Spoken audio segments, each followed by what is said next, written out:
Fala galera, Antônio Costa para mais um O Podcast e hoje um pouco diferente porque a gente não está com o Fabrício aqui. O Fabrício ficou um pouco doente e se ausentou, mas logo logo o Fabrício está de volta aí para mais papos, mais conversas sobre o Ways of Working, como que a gente consegue cada vez mais criar produtos digitais que realmente façam diferença na vida das pessoas, times cada vez mais produtivos, formatos de trabalho. Já deixa o seu like, comentários, compartilhamento, tudo isso que você sempre ouve por aí, porque ajuda bastante a gente. E como um convidado aqui hoje, vou deixar ela se apresentar, mas vamos falar um pouquinho de produtos, design, inovação. Monique, se apresenta para a gente, por favor. Obrigada pelo convite, prazer participar. Bom, eu sou a Monique, sou head de produto, sou formada em design, especializada em experiência do usuário. Estou no mercado já há mais de 15 anos trabalhando com desenvolvimento de produto, trabalhando na área. Legal, Monique. E aí, até quando a gente estava batendo um papo, você é um head de produtos, inovação... E design. Design. Eram talvez carreiras que não existiam há um tempo atrás. Exato. E que hoje em dia a gente vê o quanto existe e quanto importante é. Então, conta um pouquinho pra gente, o que faz um head de produtos, inovação, design e por que isso é importante para as companhias?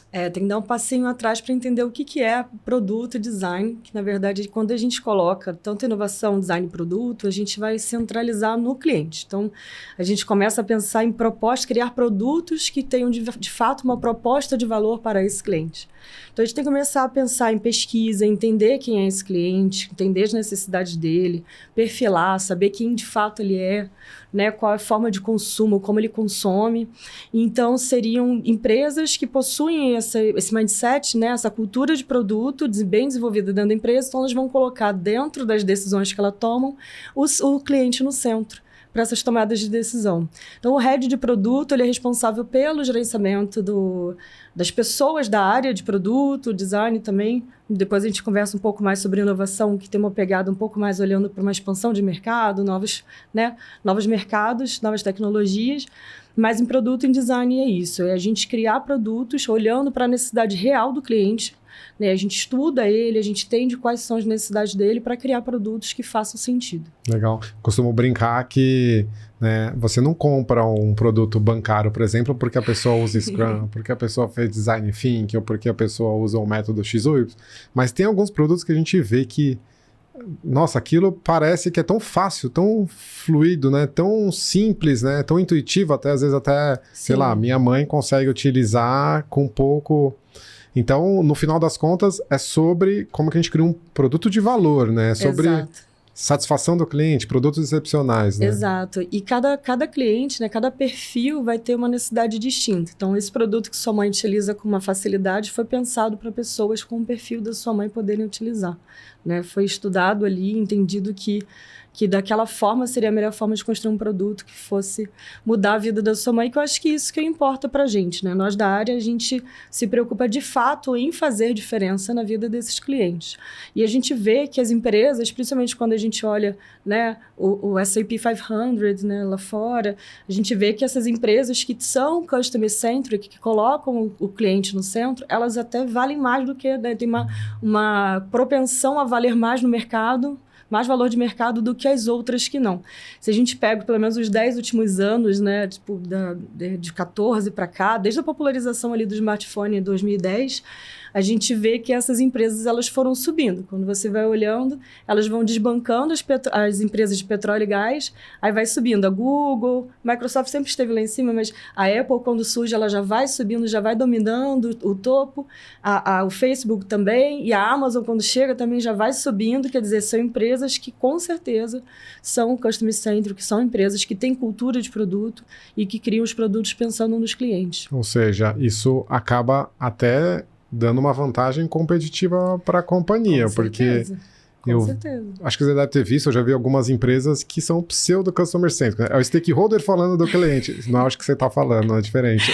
Não, tem essa diferença, Existem, como é tudo muito novo, existem empresas ainda em modelos mais conservadores que vão olhar mais para a entrega e vão olhar menos para o resultado, Quando a gente pensa em cultura de produto, a gente passa a olhar um pouco mais, quer dizer, passa um pouco mais, não, a gente passa a olhar de fato para resultado, ou seja, a gente cria um produto e a gente vai acompanhando esse produto depois que a gente coloca ele no ar, falando de produtos digitais.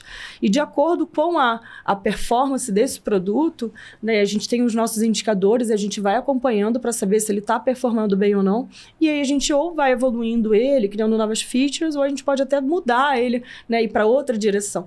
Falando um pouco sobre isso, né, da gente ter a necessidade do cliente, o produto ele sempre vai trabalhar ou com uma necessidade ou uma oportunidade. E aí, pensando em produtos que a gente tem hoje, a gente utiliza o Facebook, o Instagram, eles foram produtos que foram lançados de uma forma e foram evoluindo, né, ao longo do caminho desse produto, do ciclo de vida desse produto, e hoje eles são produtos completamente diferentes do que quando eles foram lançados. Então, eles foram se adaptando ali né, ao mercado que tinha oferecendo, mas eles são produtos que foram criados a partir de um desejo. Né? Ele não veio por uma necessidade. Então, a gente pensa Instagram, ele não veio para suprir uma necessidade existente de um mercado, de um cliente. Ele veio mesmo criado como um produto de engajamento. Né? As pessoas hoje ficam horas ali no Instagram, todos os dias, consumindo, mas ele foi pensado numa forma de desejo mesmo. Legal. E mesmo tendo se desenhado como desejo, acho que hoje em dia já virou uma necessidade muitas Porque vezes. ele foi evoluindo. Você pensa, o Facebook, ele tem toda agora a parte de marketplace.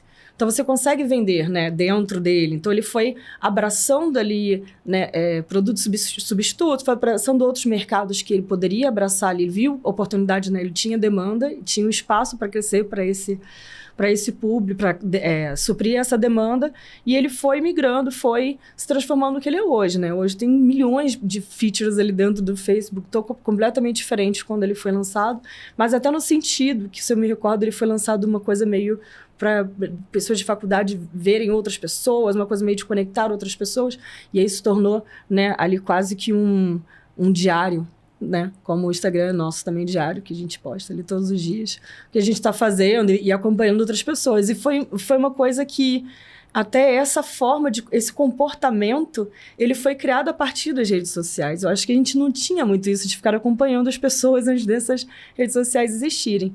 E se a gente pega o mercado brasileiro, nós somos o segundo no mundo de rede social.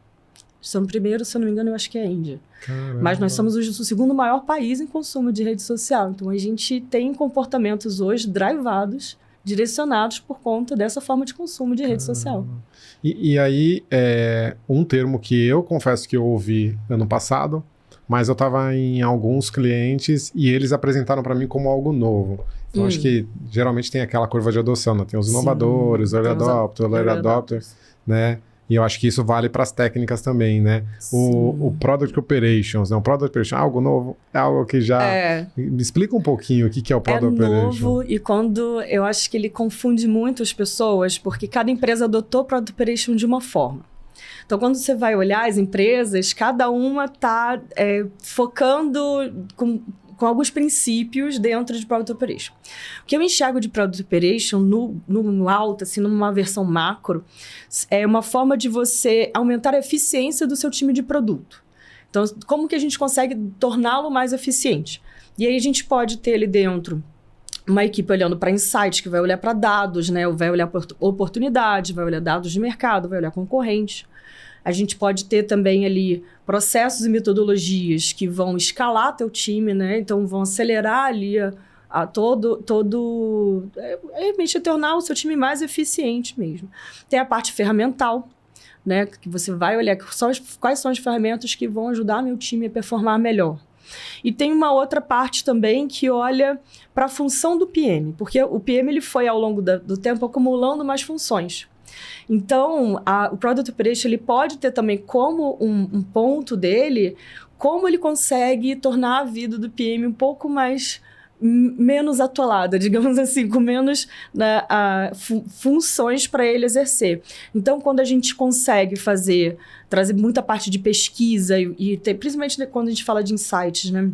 Quando a gente tem uma equipe olhando já para dados, olhando para pesquisas, olhando para o cliente, olhando para o usuário, que já conhece as necessidades do cliente, começa a levantar dados, identifica algum problema e consegue trazer essa informação para os times de produto, a gente eliminou ali um caminho que o PM estaria correndo atrás, procurando, fazendo pesquisa, então a gente consegue aliviar um pouco o peso das responsabilidades dele, né, das capacitações dele necessárias para exercer o dia a dia dele, consegue aliviar um pouco e acelerar também esse processo. Ou seja, quase como se dentro dessa visão de produtos existiam vários graus de maturidade, vamos dizer assim, Exato. né? O Product Operation talvez já está numa linha de que a gente consegue analisar, mais maduro, né? Bem maduro, analisando bem maduro. Dados. Bem maduro. Ele pode ser uma equipe construída com analista de dados, ele pode ter engenheiros de software junto, ele pode ser um time bem maduro, bem enxuto também, para trazer esses insights e trazer essas metodologias e processos que vão acelerar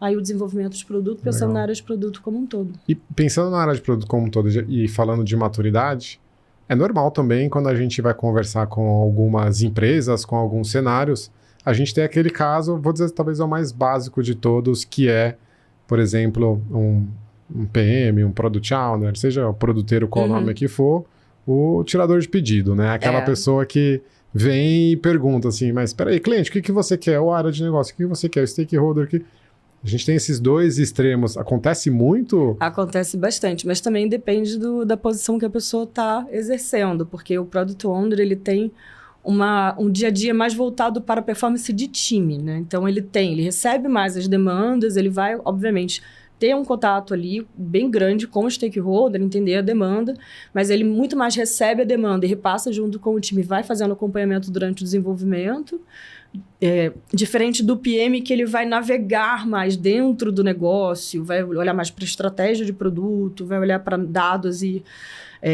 estatísticas, dados, né? Análise de dados para entender hipóteses, né? Para validar hipóteses, exato. Entrar mais dentro da visão e estratégia de produto, junto à área de negócio, pensando no objetivo da empresa, o objetivo de produto que vai ser alcançado, e aí traçar uma estratégia junto ao negócio para alcançar esse objetivo dentro do produto. Então, existem essa diferenciação entre o PO e o PM, e existe também as empresas que já têm talvez uma cultura mais voltada para a área de negócio.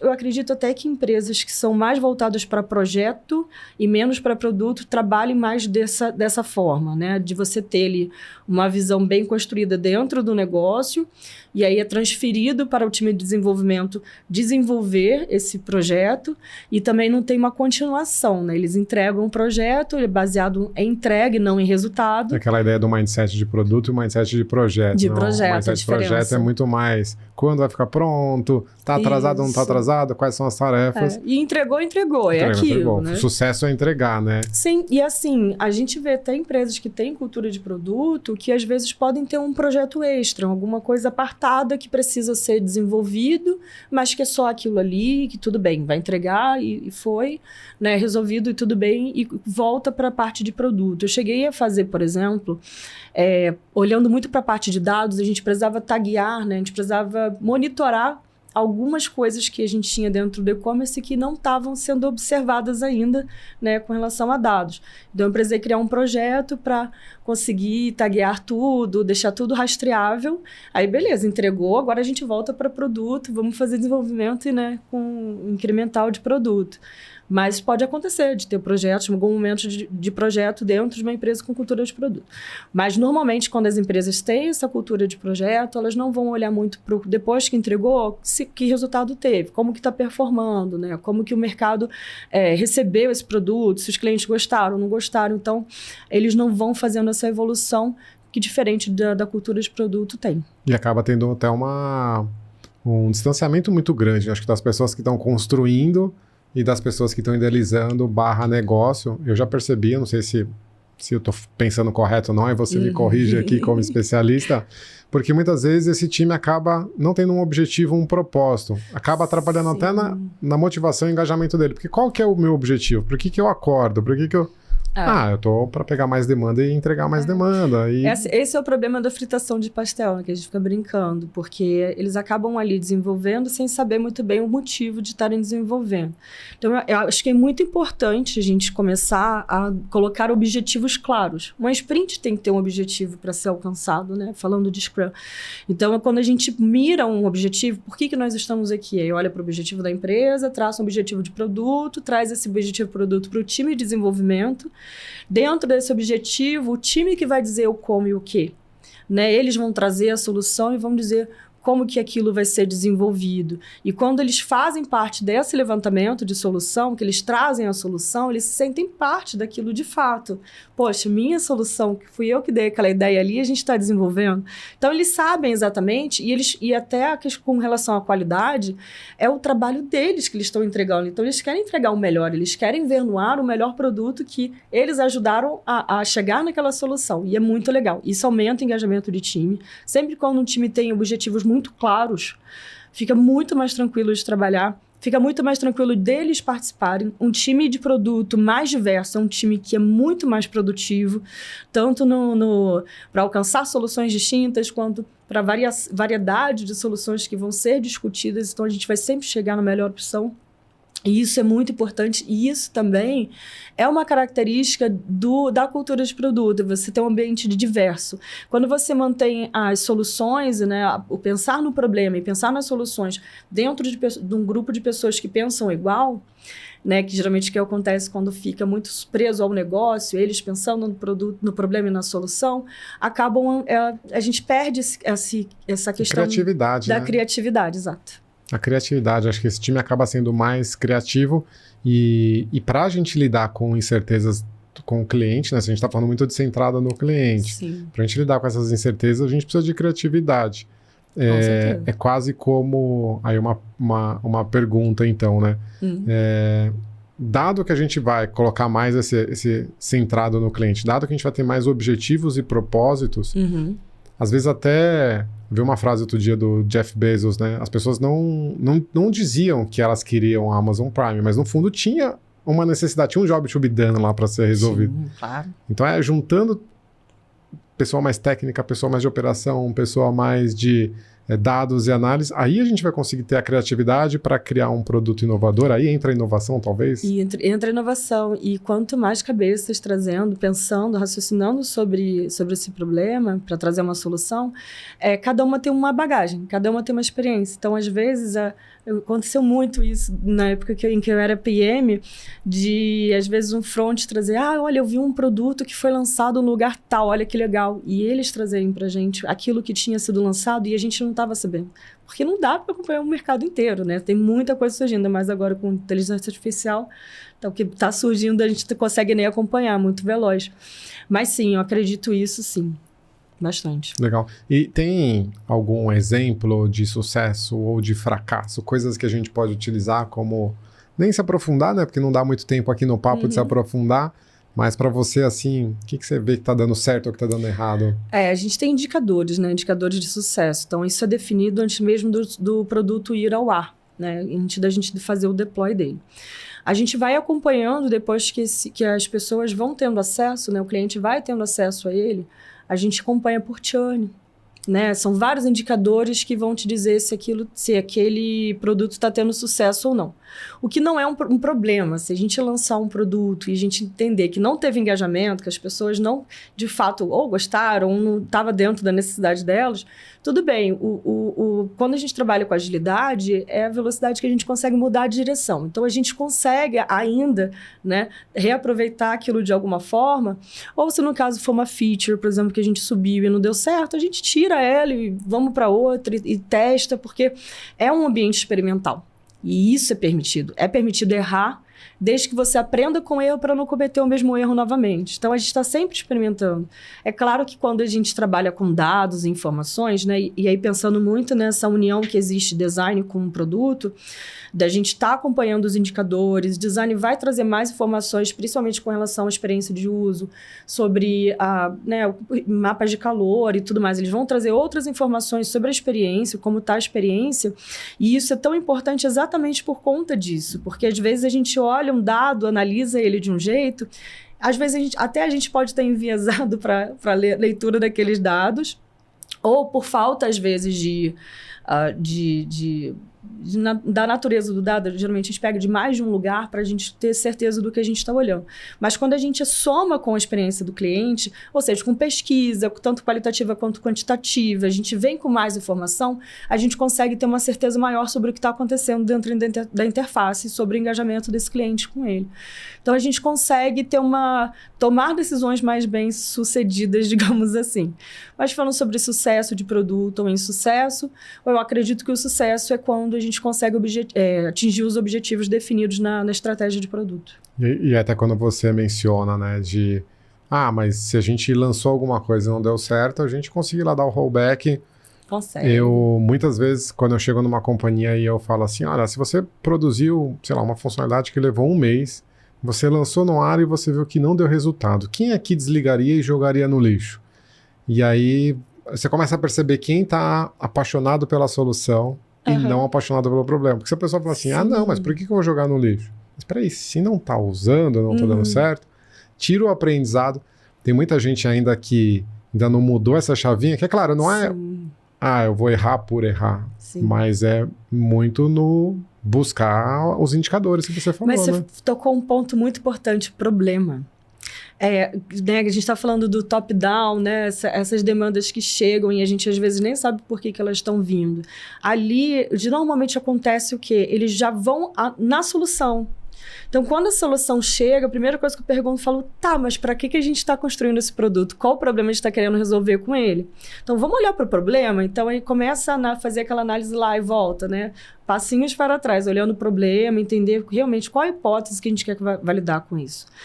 Tem um problema muito grave de MVP, né? Equipes entenderem de fato o que é um MVP, o que é o mínimo produto viável, como que eu consigo chegar nele e entender que o MVP ele é uma validação de hipótese. Então você tem que entender que hipótese aquele MVP quer validar. Vale aquela frase de que se você não tiver vergonha do seu MVP, não é MVP, você demorou demais, né?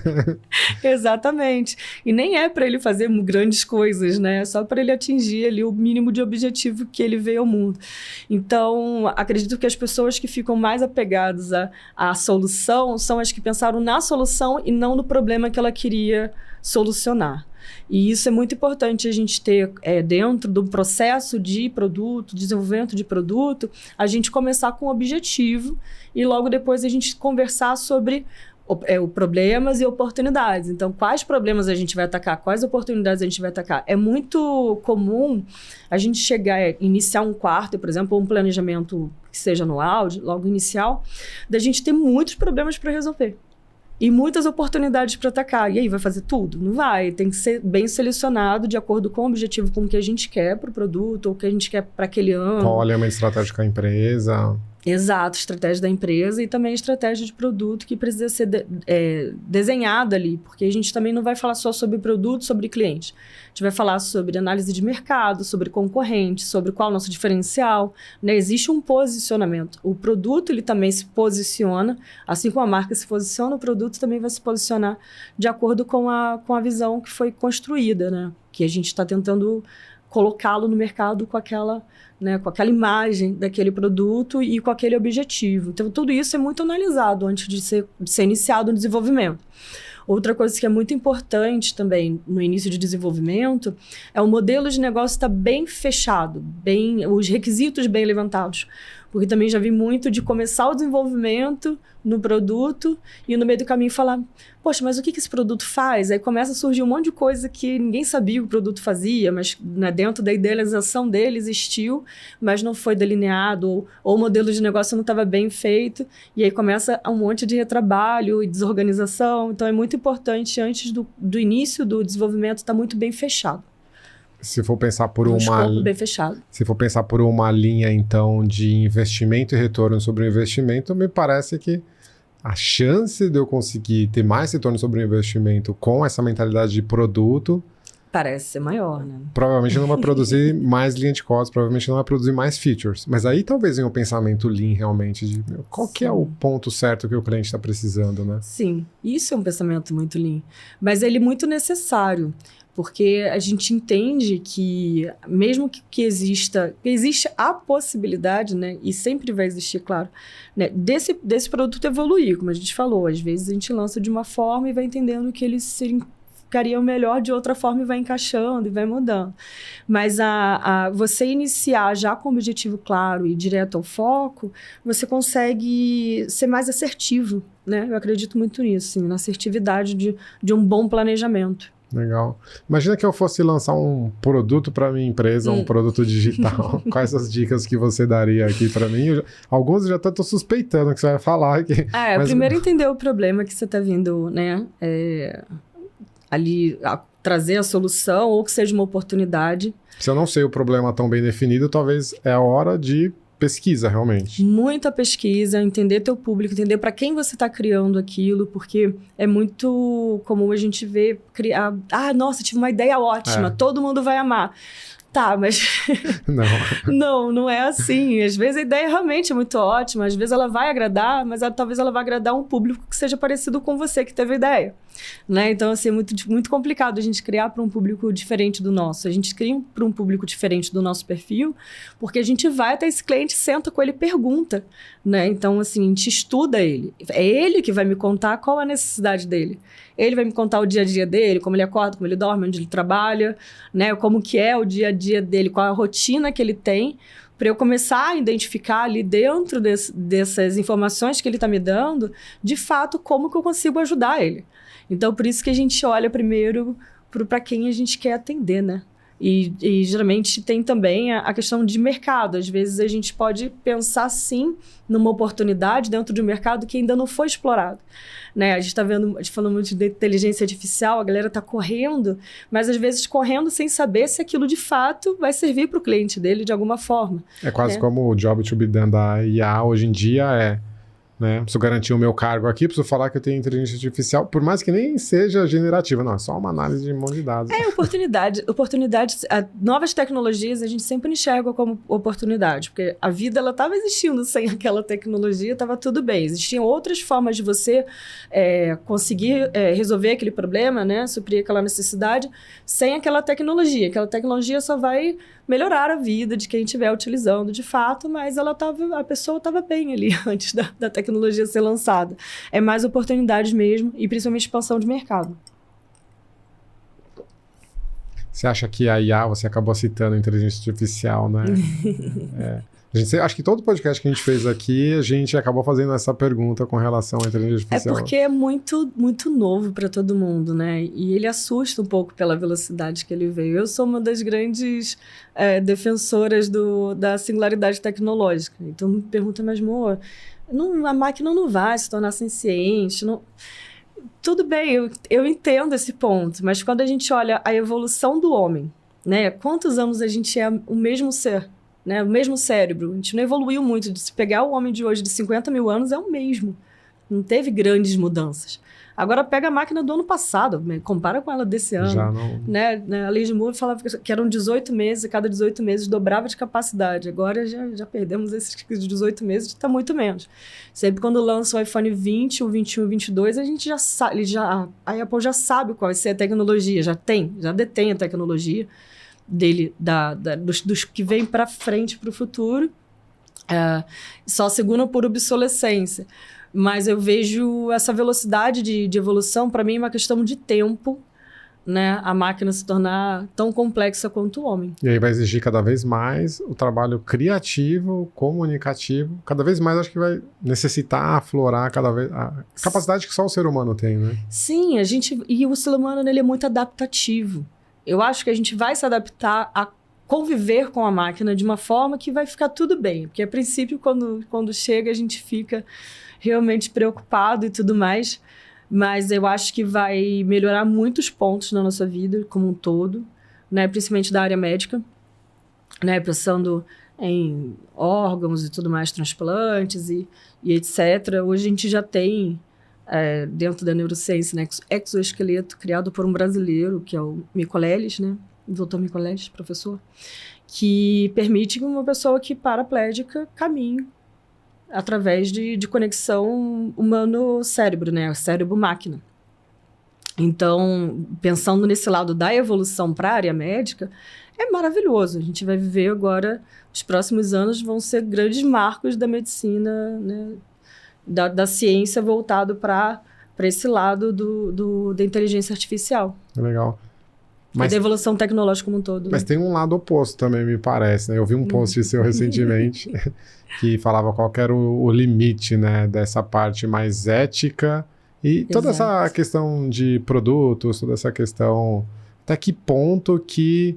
Né, eu vou dar um exemplo aqui, não sei se encaixa muito no teu pensamento, mas para mim era inconcebível eu ter uma empresa e ter um funcionário com depressão e pensamento suicida. Mas espera aí, ele é uma pessoa ali que está trabalhando para a gente. Então qual é o limite? Fala, poxa, eu estou criando um produto que entrega valor para o cliente, mas espera aí, está passando...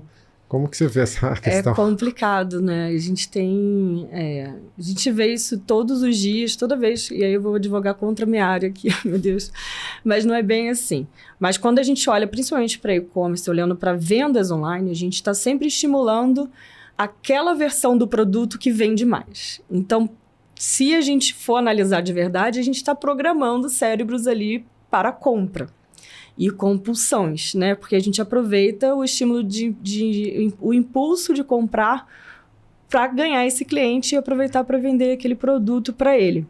E pensando isso a longo prazo, a gente não sabe exatamente o que a gente está criando, digamos assim, né? Modificando dentro da funcionalidade cerebral de todo mundo. E quando a gente pensa isso em adolescentes, crianças e adolescentes, que têm a plasticidade cerebral maior do que os adultos, pode ser que isso tenha um peso um pouco maior, tá? Pode ser que a gente esteja interferindo. Pensando principalmente por rede social, como eu falei, nós somos o segundo país, né, a mais utilizar redes sociais no mundo. E a gente sabe, olhando para pesquisas anteriores, que a idade ali de adição é entre 16 até os 24, né? Um período onde tem, digamos, uma facilidade maior de você se tornar já vícios, né? Uma facilidade para vícios. E a gente sabe que o cérebro humano ele só termina de se formar depois dos 20 anos, 20 até os 25, que é o córtex pré-frontal. A gente sabe que existe ali uma impulsão maior, uma impulsividade maior, né? Um controle emocional menor também, que o adulto tem e o adolescente não tem. Então, digamos que eles são mais influenciáveis. E pensando em rede social, que a gente tem ali o scroll infinito. Cada vez que a gente scrolla, né, uma página, eu pelo menos gosto de bichinhos fofinhos fazendo coisas engraçadas, eu adoro. Né? Mãe de pet, mãe de 2 pets. Então, eu fico vendo bichinhos fofinhos. Cada vez que eu scrollo, eu vejo mais bichinhos fofinhos. E eu vou ficando mais feliz vendo bichinhos fofinhos. Vou deixar um recadinho pra minha filha aqui, porque minha filha eu brigo com ela. Ela é o K-pop, né? Então, cada hora ela vai scrollando ali, vai aparecendo mais. Sim, o algoritmo vai te trazendo mais coisas que ele sabe que gosta de você, né? Temos redes sociais, não falei nomes, que em 2 minutos já conseguem te conhecer, conhece seu perfil, conhece os gostos todos. Então, ela vai ficar sempre trazendo coisas que são legais pra você e você se sente bem. Né? Isso é uma enxurrada de dopamina, né? Isso é um comportamento de reforço, né? De recompensa. Quanto mais você scrolla, mais recompensa você tem, mais feliz você vai ficando. Por que você vai sair daquele ambiente e vai jogar uma bola lá fora? Não, você está muito feliz aqui vendo, eu pelo menos vendo bichinhos fofinhos. Então, isso a gente acaba doutrinando o cérebro num comportamento a sempre receber essas recompensas que são, de alguma forma, grandes, fáceis, né, com pouco esforço. E se a gente for traduzir isso para a vida, do que a gente precisa fazer, que a gente acorda, pega, né, trânsito e para trabalhar e tudo muito complicado, complexo, para a gente ter uma recompensa lá no final, depois de muita luta, muito trabalho, a gente tem uma recompensa, ele não se encaixa com o que a gente está fazendo dentro das redes sociais. Então, a gente começa digamos, a mal acostumar o nosso cérebro com essas recompensas grandes em um espaço curto de tempo com uma quantidade enorme de dopamina. E aí que entra o limite, né? Entre o que é um produto ético e qual é o produto que está ferindo, né? Eu penso muito, como você falou, você tem sua filha, eu tenho, né, um sobrinho e uma sobrinha bem pequenos que utilizam muito a internet. E eu fico preocupada, assim, com eles, porque imagina, né? As redes sociais se popularizaram tem uns 15 anos, mais ou menos, né? Pensando por aí, né? Uns 15 anos. Então, daquela geração, a gente ainda não sabe o efeito que isso vai ter na vida deles adulta. né? A gente não sabe se vai ter problema de memória, a gente não sabe se vai ter problemas, né? Se vai ser uma geração mais propensa à depressão, né? Por conta desse tipo de comportamento compensatório, né? Realmente eu acho que são mais dúvidas para ser levantadas do que a gente vira aqui com certeza, sabe? Legal. Boa, muito bom o papo, Monique. Estamos chegando aqui já na reta final. Obrigada, querida. Um dos pontos que a gente sempre tem aqui, né, que o Fabrício até cunhou e criou, que é o nosso momento WOW, né? O WOW faz essa dupla ideia, né? Ways of Work, mas aquele WOW, aquele insight. E eu deixei anotado aqui uns 2 WOWs, mas se você teve algum WOW também, você pode compartilhar com a gente, né? Acho que o primeiro está muito ligado a essa, né? Poxa, eu quero lançar um produto novo, mas não ser apaixonado pela solução, ser apaixonado pelo problema ligado a um objetivo. Eu acho que quanto mais a gente conseguir fazer com que os nossos produtos digitais estejam ligados a um problema, e aí já vai para o segundo WOW, né? Na verdade, uma necessidade ou uma oportunidade. Sim. Quanto mais a gente conseguir fazer essa conexão clara, né? Aí eu acho que a gente consegue criar um produto mais eficiente, mais lean, que as pessoas desejam, que as pessoas pagam, que as pessoas realmente gostam de utilizar, né? Uma dica que eu daria para alguém que está lançando um produto novo é: qual público não está sendo atendido hoje? Né? Eu falo muito sobre acessibilidade. Acessibilidade é um público de 18 milhões de pessoas no Brasil. Seu produto é acessível, não é? Então ele está deixando 18 milhões de pessoas de fora. Claro que vai existir um perfil dentro desses 18 milhões. Mas é uma mega oportunidade, não é reinvenção da roda, né? Então, pensando de uma forma lean, não é reinventar a roda, tá aí esse público. E se você conseguir transformar o seu produto acessível, é muito sucesso. Boa. E você, não sei se você teve algum momento ou alguma ideia, até algum insight aí que vale a pena deixar para o público? Eu acredito que foi esse, assim, vale a pena trabalhar com produto, tá? Vale a pena trabalhar com produto, vale a pena você conhecer seu cliente, entender ele, pesquisar. Então, as empresas precisam sim ter verba, ter um investimento em pesquisa para conhecer melhor o cliente e conseguir atender as necessidades dele de verdade. Muito bom, Monique. Muito obrigado por esse querido, papo. Foi um prazer. Muito obrigado. Obrigada pelo convite. Né? E deixa o seu recadinho final para as pessoas, quem quiser te encontrar, quem quiser saber mais sobre você, quem quiser... Bom, acredito que o LinkedIn é a melhor forma de me encontrar. Monique Tavares dentro do LinkedIn, head de produto. E acho que a gente consegue deixar no link na bio, a gente deixa a descrição aí. Muito obrigado. E aí, agradecimento a todos vocês, né? Deixa os comentários aqui, volta Fabrício logo, para ele poder sarar e estar aqui com a gente. Deixa o seu comentário, o que você achou, e comentários de outros podcasts futuros.